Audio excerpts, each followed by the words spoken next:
El libro de Efesios es respuesta eficaz a las dudas más complejas.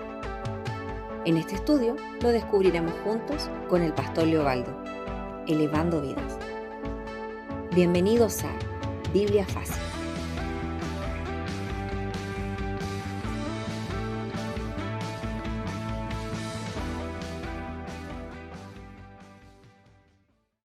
Hola, ¿qué tal? Qué bueno que podamos juntarnos nuevamente. Esto es Biblia Fácil, estudio bíblico inductivo, que es una forma de aprender, de leer, entender y aplicar la palabra de Dios. Y lo hacemos de manera fácil, enseñándolas también las principios y verdades profundas de la palabra del Señor. Esto consiste en tener tiempo de observación con la palabra, luego la interpretación para terminar con una aplicación a la vida diaria. Y buscamos con esto que la palabra no se quede en el cerebro, en la cabeza, sino que pase a nuestro corazón, toque nuestro espíritu y llegue a transformar nuestras vidas.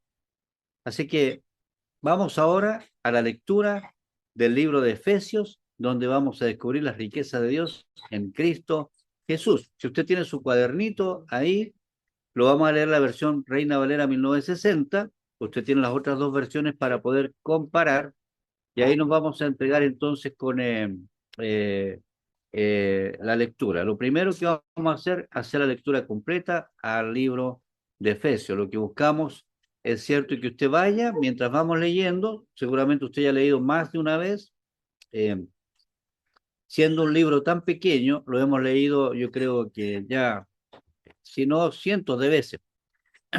Y si no lo ha hecho, este es el tiempo para poder hacerlo. Vamos a leer en versión Reina Valera 60. Usted en su casa, que no es ahora, después tiene que leerlo en las otras dos versiones. Tenemos la Dios habla hoy y tenemos NTV. ¿Ya? Espérenme un poquito. ¿Ya? Entonces, ahí tiene que estar leyendo.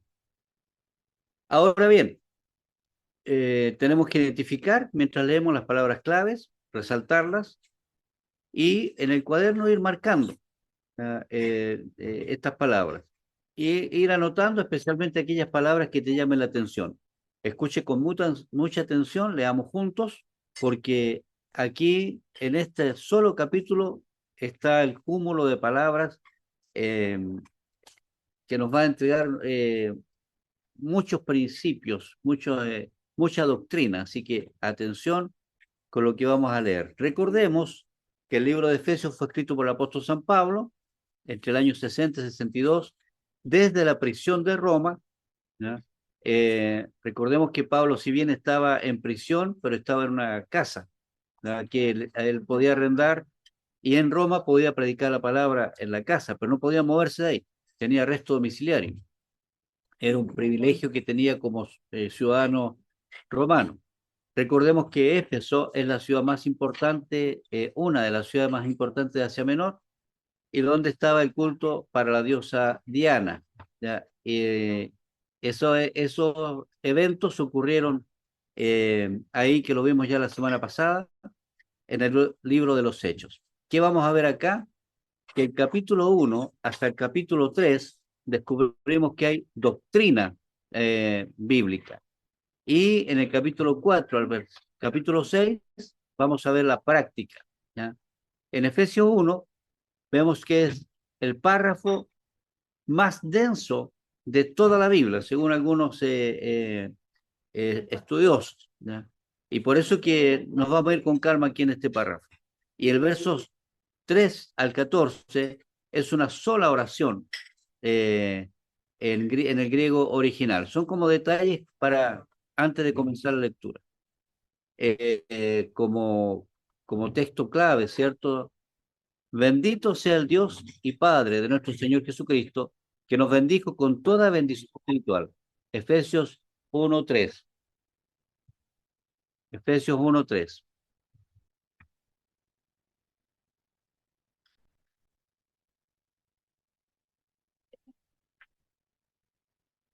Vamos a la lectura.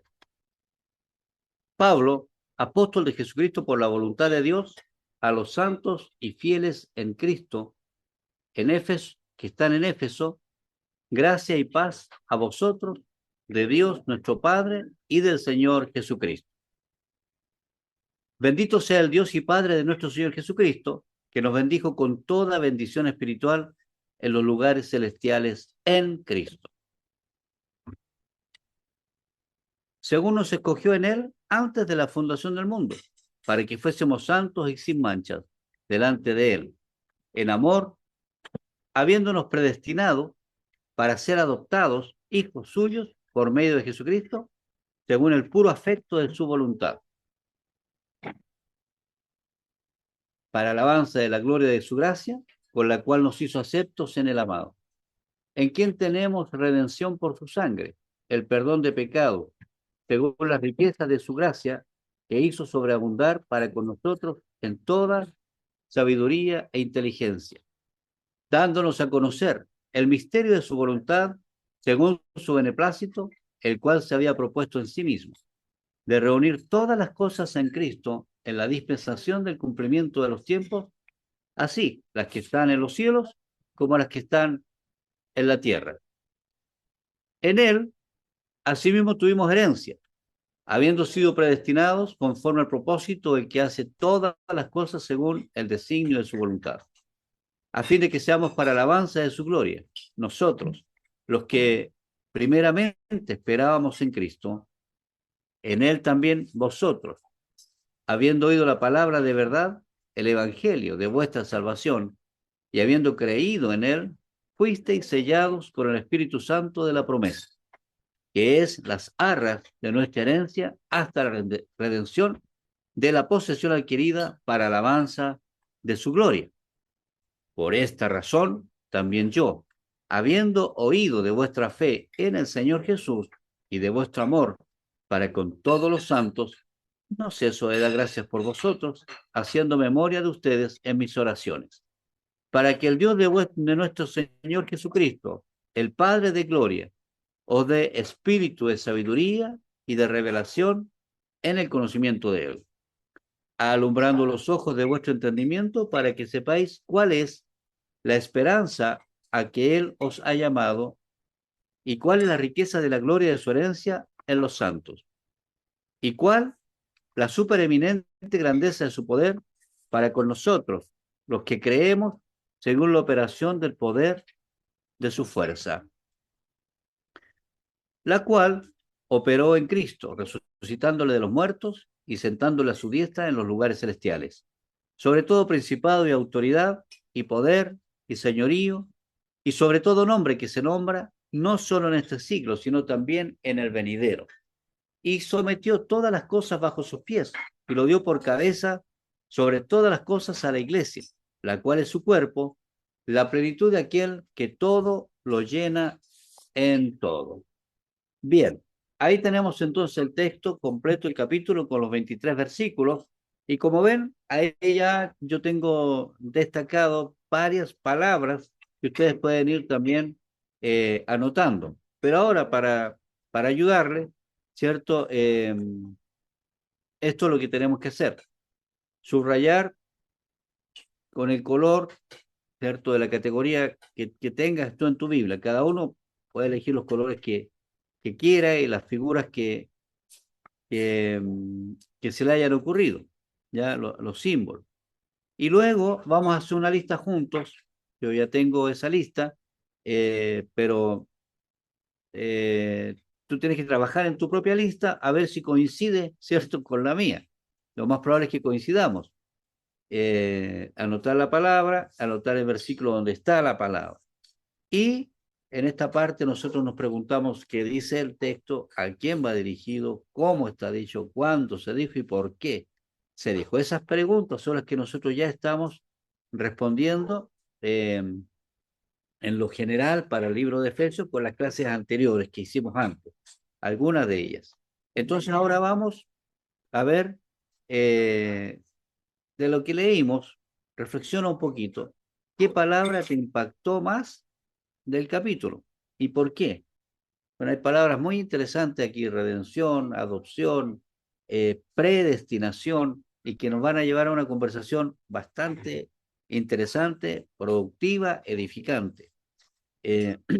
Deberíamos, ¿cierto?, después al terminar este libro de Efesios, tener una claridad muy fuerte sobre lo que es la sana doctrina y un comportamiento adecuado, de acuerdo a la vida espiritual que el Señor anhela de nosotros. Así que aquí yo tengo las palabras que están y con el texto correspondiente. Así que veamos. Vemos en el capítulo 1, en el versículo 3, ¿ya? En el capítulo 3, vemos la palabra bendición. Dice, bendito sea el Dios y Padre de nuestro Señor Jesucristo, que nos bendijo con toda bendición, ¿ya?, espiritual en los lugares celestiales en Cristo. Bendición espiritual, ¿ya? Ahí yo la anoté, ¿ya? Bendición. Como un comentario extra,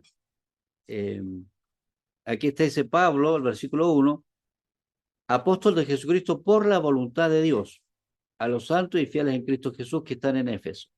Recordemos que Pablo tuvo ciertas complicaciones respecto a su ministerio, porque los apóstoles eran 12.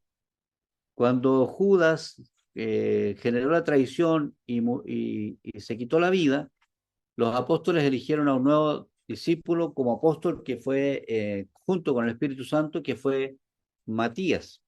Y ahí se completaron los 12.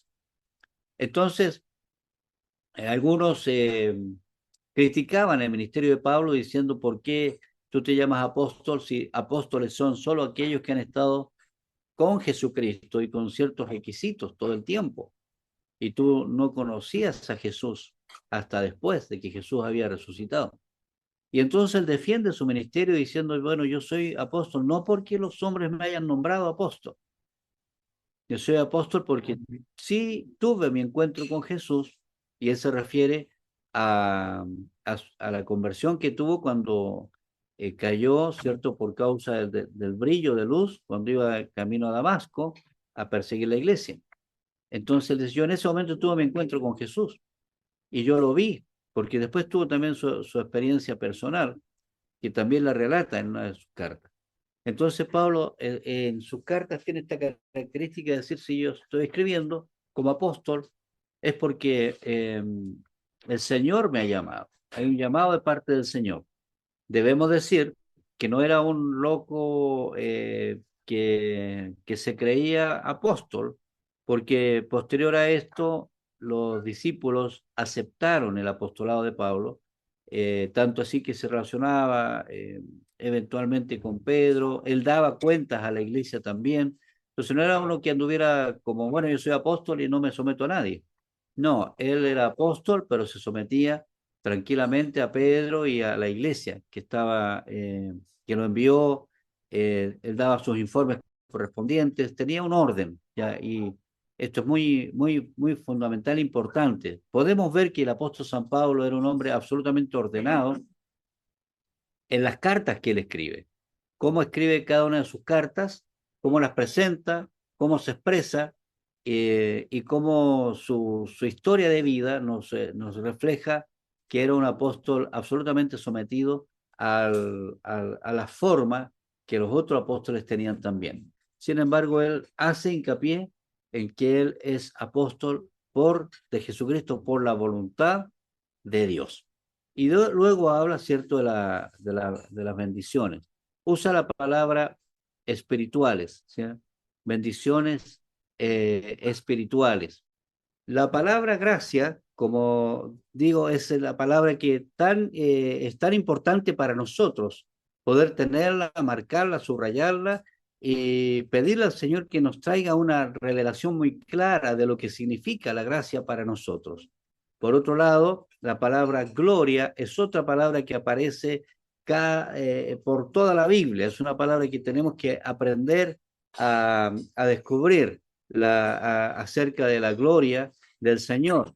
Vamos a descubrir también en este pasaje, en el capítulo 1, la palabra redención, ¿ya? ¿Qué significa redención? De una forma simple de explicarlo es comprar, pero vamos a ver toda la implicancia que significa esta redención. Luego vamos a la palabra perdón. Perdón, para que vayamos asimilando y los que están anotando, considere que perdón pasa del sentimiento a ser una decisión. Para nosotros, los hijos del Señor, entendemos que perdón no es un sentimiento, nadie desea perdonar, es una decisión. También vamos a ver acerca de esta palabra. Luego tenemos la palabra en cuanto a la categoría, yo lo puse como elección, donde Él nos escogió, usó la palabra escogió, dando a entender que Dios es el que escoge. Los santos, ¿quiénes son los santos? ¿Quiénes son los santos? Sin mancha. ¿A qué se refiere la palabra cuando el apóstol San Pablo habla de sin manchas? También usa la palabra predestinado. Este va a ser un tema interesante porque hay diferentes posturas respecto a a la salvación. Algunos afirman que Dios elige de antemano, por estos pasajes, ¿cierto? Que elige de antemano quién va a ser salvo y quién no. Vamos a revisar eso en su momento cuando nos toque la clase para hablar de la predestinación. La adopción, ¿en qué sentido nosotros somos hijos? Pablo dice que somos adoptados. ¿Por qué adoptados? Si vamos a ver la riqueza también de esta palabra en este capítulo. Luego vamos a ir a la palabra sabiduría. Sabiduría. Nosotros entendemos que el principio de la sabiduría es el temor del Señor, según nos refleja el libro Proverbios. Entendemos que sabiduría está también en la lista de los dones y también entendemos que sabiduría, en base a esta descripción de los dones, se diferencia el conocimiento, y aquí Pablo usa las dos palabras en forma dentro del mismo capítulo, las usa la palabra sabiduría, la palabra conocimiento que está al final, las usa, dando a entender que sabiduría y conocimiento son dos cosas absolutamente diferentes. Vamos a ver en qué se diferencian la sabiduría y el conocimiento, porque a veces uno confunde estas palabras y las usa como sinónimo, y no es así. Habla también la palabra del misterio del Evangelio. Bueno, esto ya lo dijimos cuando estábamos haciendo la observación en los capítulos anteriores.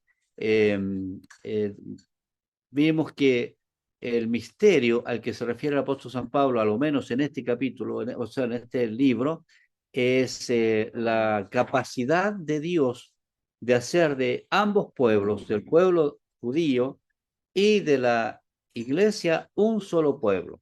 Ese es un misterio que para los israelitas es muy difícil de entender. Para aquellos que somos parte de la iglesia, del mundo gentil, ese nos hace mucho más fácil porque somos nosotros los que fuimos injertados como pueblo de Dios. Pero eso es un misterio, cómo Dios lo pudo hacer. De reunir, ¿cierto? Veremos, ¿cierto? La palabra, bueno, reunir está relacionado con la palabra misterio. Estas dos palabras van en este capítulo, una explica la otra. Y esta palabra revelación es una palabra que yo creo que se usa menos de lo que debería usarse, porque nosotros no podemos vivir nuestra vida sin una revelación de Dios. Ahora, vamos a revisar esto también, que la revelación eh, viene de parte de Dios hacia la iglesia o hacia el individuo, hacia sus hijos. Es algo que viene de Dios. Ahora, el riesgo de usar demasiado esta palabra revelación es que muchas veces las personas dicen tener una revelación de Dios y en realidad no tiene nada que ver con Dios, sino que con algún deseo personal, con un anhelo personal, que se meten en la cabeza y dicen, no, si Dios me lo reveló, Dios me dijo. Y esto produce muchos errores, incluso divisiones y algunas inauguración de sectas en donde no se considera la palabra de Dios. De acuerdo a una buena hermenéutica, nosotros tenemos que entender que cada palabra que nosotros podamos recibir de parte de Dios tiene que tener una confirmación en la Biblia. Y una confirmación en una Biblia desde el punto de vista espiritual y lógico. La Biblia nunca transgrede la lógica humana. La Biblia afirma la lógica humana y supera la lógica humana, pero no la transgrede. La Biblia es absolutamente fiel a la realidad de nuestra vida en nuestra humanidad. Por lo tanto, no es que si bien la supera nuestras expectativas humanas, pero la revelación de Dios nunca va en contra de la palabra, nunca se opone, nunca está en dudas con la palabra. Por lo tanto, si usted quiere tener una revelación que no tenga una comprobación bíblica, eso no, no es revelación. Eso no es revelación. Y hay que tener mucho cuidado con eso.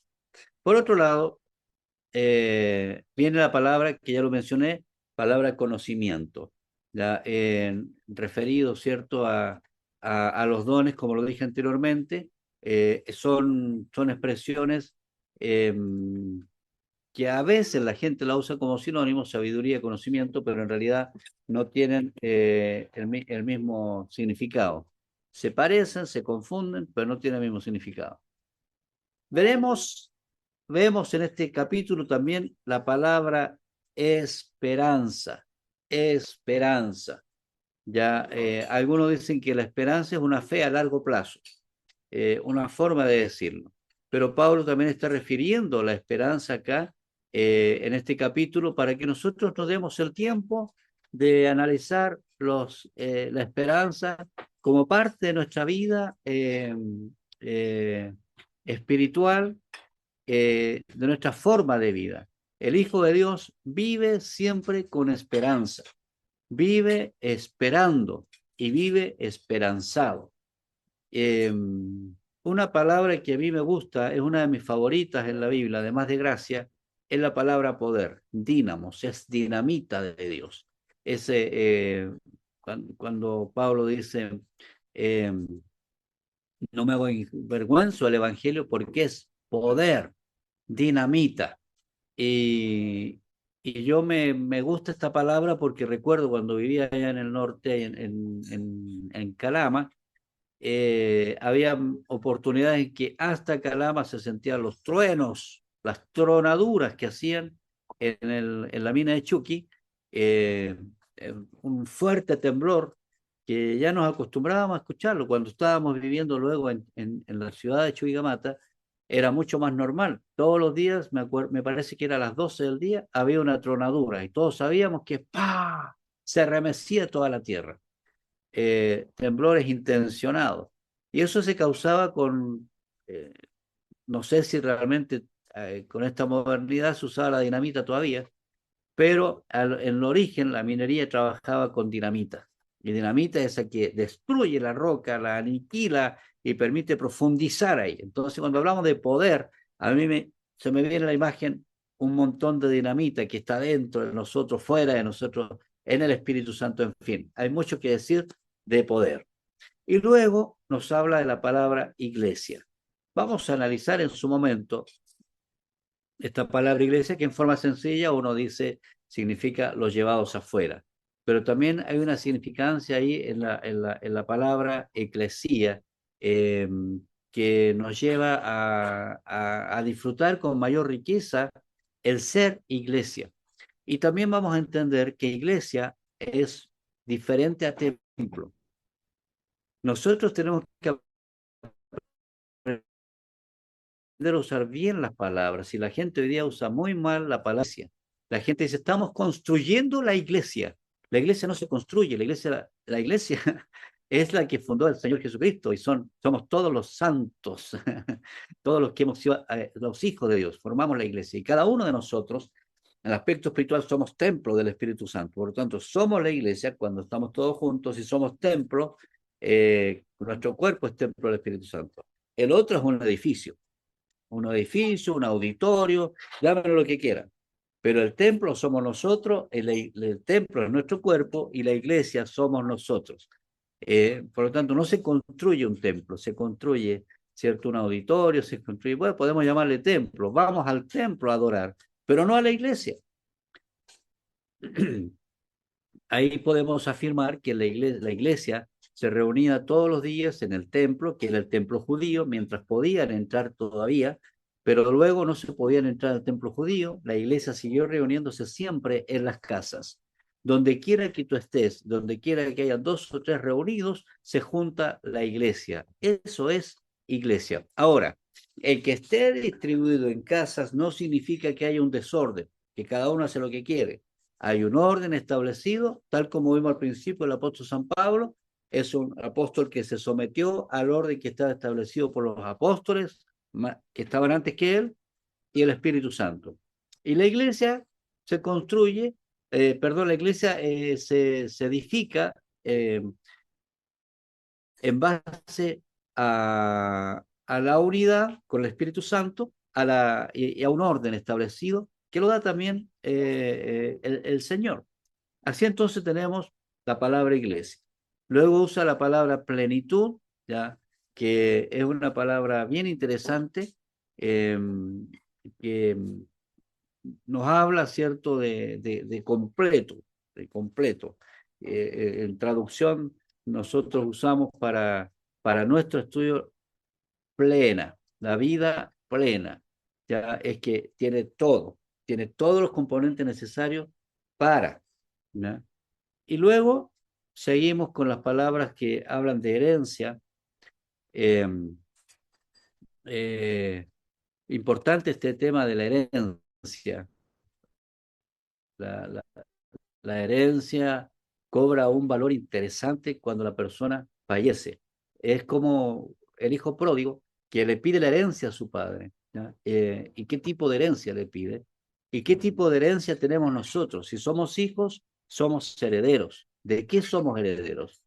Y luego viene una palabra interesante que es la palabra sellados. Esto se presta para aclarar ciertos términos de nuestra relación con el Espíritu Santo. Dicho como una introducción a lo que vamos a tratar en su momento, sellado, ¿cierto? La parte externa, es este dibujo que tiene acá, este es el sello, ¿ya? Que pone el Espíritu Santo, es decir, en la marca, que dice, este es mi hijo, este pertenece a Dios. Pero el contenido, ¿ya? Es otra cosa, es la llenura. Entonces, una persona es sellada por el Espíritu Santo y cuando estamos sellados, el apóstol Pablo usa el término es las arras, o sea, es la garantía de que somos hijos de Dios. El diablo no puede contra una persona que está sellado por el Espíritu Santo y es además lleno del Espíritu Santo.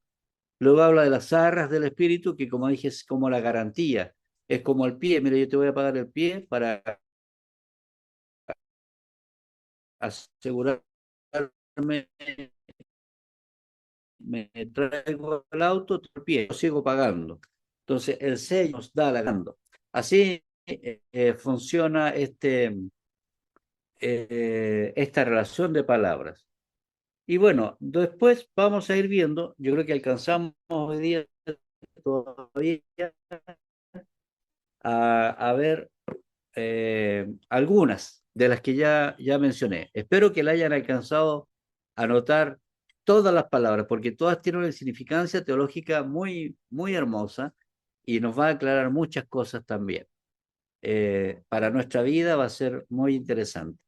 Entonces vamos a ir a esta palabra y la vamos a ver desde el idioma original, que es el griego koiné. ¿Qué es el griego koiné? El griego koiné es como decir el chileno, ¿ah? El chileno o la terminología, la forma de hablar del peruano, de algo autóctono, algo muy popular. No es no es el español clásico, sino que es el popular. Entonces, la palabra griega, el griego koiné, es que usaban, es el griego de uso diario, ¿ya? No el formal de, de documentos legales y cosas así, no, es un griego muy común, ese griego koiné. ¿Por qué tenemos que ir a la palabra en español? Mire, hay ciertas palabras, ahora que estoy hablándole desde el Perú, hay ciertas palabras que aquí en el Perú tienen un significado interesante, pero que en Chile tienen otro significado. Yo ya he tenido varias experiencias tragicómicas al usar algún chilenismo acá en el Perú, y acá tiene un significado muy diferente. No voy a decir las palabras para no eh, generar algún tipo de confusión. Pero aún hablando español, a eso quiero llegar, aún hablando español, el argentino, el peruano, el boliviano, el chileno, que somos países fronterizos, tenemos diferentes formas de expresarnos, y por lo tanto una misma palabra puede tener un significado diferente, y estamos hablando del mismo idioma y del mismo tiempo. Cuando hablamos, cuando vamos al Nuevo Testamento, estamos hablando del idioma griego y del griego popular, el griego koiné. Por lo tanto, no necesariamente las palabras son fáciles de traducir. Por eso que nosotros vamos a estudiar en tres versiones al menos, porque los eruditos que han ayudado a la traducción de la palabra tratan ellos de ir a mayor fidelidad del origen de la palabra o de los manuscritos más antiguos. ¿Por qué los manuscritos más antiguos? El manuscrito más antiguo es el que está más cerca de la abuelita. Es como cuando una persona fallece, ¿cierto?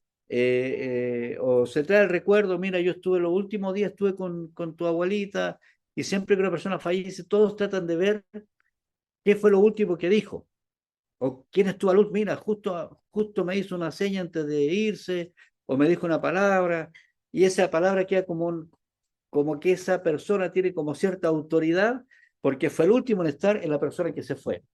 Aquí es lo mismo.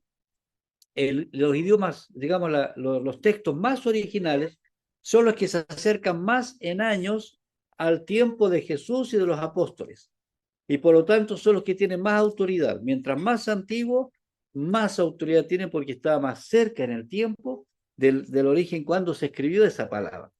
Entonces, ahí vamos a buscar. Y entonces los que traducen la escritura van al origen, van buscando lo más original. Y por eso es que es extraordinario cuando se descubre un manuscrito nuevo o un fragmento de manuscrito y dice, mira, aquí esta palabra no estaba en los últimos que encontramos, o los que se habían encontrado anteriormente. Y eso va dando riqueza. Esto es un estudio permanente. Permanentemente se están haciendo exploraciones arqueológicas, buscando, investigando, y siempre se van encontrando fragmentos o piedras con grabado, o en fin. Entonces, ir lo más antiguo posible. Como nosotros no conocemos el idioma griego, no podemos trabajarlo, pero sí podemos comparar las diferentes versiones. Y por eso nosotros tenemos tres versiones, a lo menos, y la idea es que usted pueda ver más versiones. Pero acá vamos a considerar el idioma griego para darle un poquito de riqueza a la enseñanza. El original revela matices y detalles que la traducción simplifica, ¿ya? Entonces, claro, para poder traducir una palabra, ¿cierto? Para traducir a lo mejor que sea un fragmento gigante, para pasarlo al español, alguien dice una palabra y a lo mejor encierra todo eso. Pero a veces esta palabra no es tan específica como al encerrar todo lo que se dijo. ¿Qué más? Pablo elige palabras con carga teológica, filosófica y legal. En este puro capítulo que acabamos de ver, que estamos estudiando, hay palabras que tienen mucha carga teológica, y eso a mí me gusta mucho. Tiene mucha carga teológica. Con este capítulo podríamos hacer una teología sistemática importante. Pero también Pablo era un hombre vasto en conocimiento, por lo tanto conocía la filosofía del tiempo y también tenía conocimientos legales por ser ciudadano romano. Entonces, él hace una riqueza en su escritura que abarca como estas tres áreas de conocimiento del apóstol Pablo y la usa para dar una explicación acerca de las cosas prácticas de la vida. ¿Ya? Luego tenemos a Pablo que el griego, como dije, tiene énfasis que el español no puede reproducir. Ya lo está, como lo dije antes. Entonces es bueno ir un poquito allá y tratar de darle un sentido a lo más cercano posible al origen, que es el griego. Ya el texto griego es la fuente viva, las traducciones son ventanas útiles, pero no reemplazan a la fuente. Eso tengámoslo siempre presente. ¿Ya? Eh, Mientras más podamos llegar al origen de la escritura, más fácil se nos hace escuchar la voz del Espíritu. ¿Ya? Hay gente que dice, no, yo no leo mucho, la letra mata. No, si ese texto no se trata de que no se refiere para nada a estudiar la Biblia. ¿Ya? Estudiar con profundidad no es pérdida de tiempo. Estudiar la palabra es mejor, es primero, es prioridad, antes que estudiar cualquier otra cosa. ¿Ah? Porque aquí está la sabiduría que nos conecta a lo eterno. ¿Ya? Así que bien por ustedes que están preocupados de estudiar la palabra. Entonces, veamos esta categoría. Alcanzamos a avanzar en esto. Gracia y salvación. ¿Ah? Gracia y salvación. Con esto yo creo que nos vamos a quedar porque no vamos eh, no vamos a llegar a completar todo esto, pero sí leamos la palabra gracia y salvación. En esta categoría encontramos esta palabra, la palabra bendición. ¿Ya? Y esta palabra bendición, ¿ya? Eh, Viene del griego eulogía. Cuando Pablo dice, bendito sea el Dios y Padre de nuestro Señor Jesucristo, que nos bendijo con toda bendición espiritual en los lugares celestiales. ¿Ya? Entonces, aquí nosotros vemos una alabanza activa escrita por el apóstol San Pablo, que dice, bendito sea el Dios, bendita sea el Dios, ¿ya? ¿Ya? Bendita sea el Dios, ¿ya? En donde Él nos está invitando a, a expresar nuestra adoración, nuestra alabanza activa al Dios de todo bien, ¿ya? Al Dios de todo bien. Entonces, la palabra eulogía suma dos palabras, que es el bien, la palabra bien, y la palabra logos. Ya hemos hablado de esta palabra. Logos es una palabra muy conocida, muy usada en el español por la iglesia, ¿no? Logos es la palabra, significa palabra, pero una palabra activa. ¿Ya? Eh, digamos, es una palabra que mueve. ¿Ya? Eh, no sé si usted ha escuchado por ahí el poder que tienen las palabras. Bueno, el logos es eso. Cuando dice, en el principio creó Dios los cielos y la tierra. Y en el principio nosotros vemos en el libro de Génesis, cuando la expresión original dice, y dijo Dios, sea, sepárense las aguas, en fin, y va parte por parte, dando ejecución a la creación.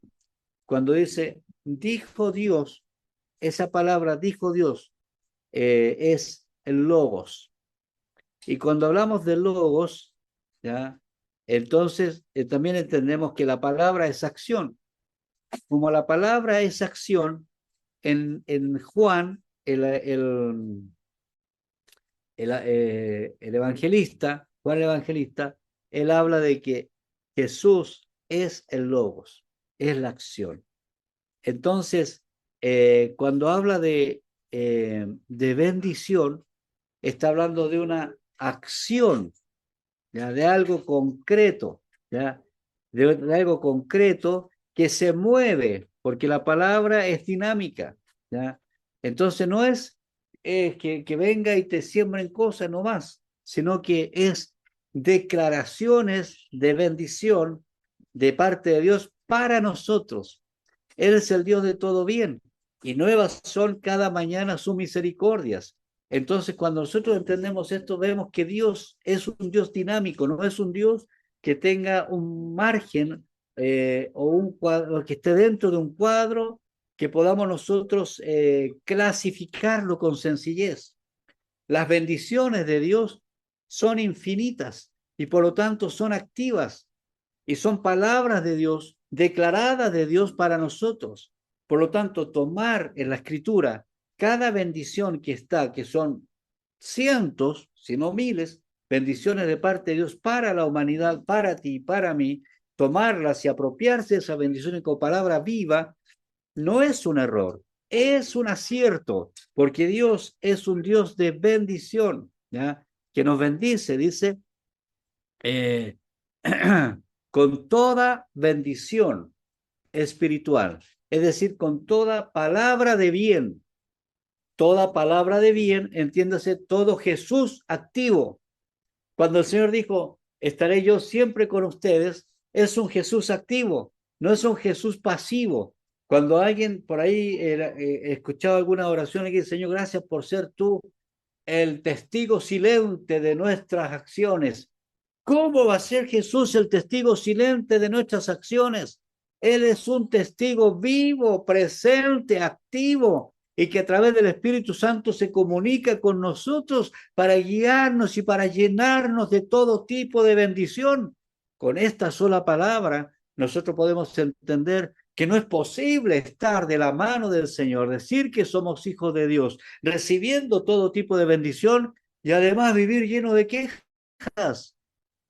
Tenemos que asumir que cada minuto, cada segundo, el Señor eterno nos da palabra de bendición y de victoria, siempre, siempre. La palabra bendición, entonces, palabra es un bien en acción. Y a eso se refiere el apóstol San Pablo. Es que cada día, mire, él lo está escribiendo de dónde, de la cárcel, la condición en que estaba Pablo, pero cómo él siente y cómo él alaba, bendito sea Dios, Padre de nuestro Señor Jesucristo, que nos, que nos bendijo tiempo pasado con toda bendición espiritual, es decir, las bendiciones están desde el pasado, desde que fuimos hijos hasta hoy, están activas permanentemente, porque Jesús es el alfa y el omega, el principio y el fin. Su bendición empieza en el pasado, llega a nuestro tiempo presente y pasa al futuro. Ese es el Dios de todo bien. Con esta palabra nos vamos a ir. Me parece muy oportuno para cerrar esta clase de hoy, para que nos vayamos pensando dentro de todo lo complejo que puede hacer entender cada palabra que el Señor tiene en la Escritura, sobre todo en este capítulo tan denso, pero sí podemos irnos con esta palabra de bendición, entender que el Señor cada día tiene algo nuevo para nosotros, que se aplica su palabra a nuestras vidas y que no importa la condición, la situación que nosotros tengamos, lo que vale es que el Señor está con nosotros, bendiciéndonos todo el tiempo con todo tipo de bien. Vamos a cerrar acá. Que Dios les bendiga y gracias por haber participado de este tiempo de estudiar la palabra del Señor. Recuerde, la palabra del Señor, estudio Biblia fácil, es un estudio para profundizar en ella, para que baje de tu mente a tu corazón, toque nuestro espíritu y transforme nuestras vidas. Dios te bendiga. Lo que escuchaste hoy no es teoría, es tu identidad. Eres elegido, eres adoptado, eres sellado, eres invicto. Si quieres profundizar todo esto, el libro Vida Plena, Secretos de un Invicto, ya te está esperando. Esto fue Biblia Fácil. Nos vemos en el próximo estudio.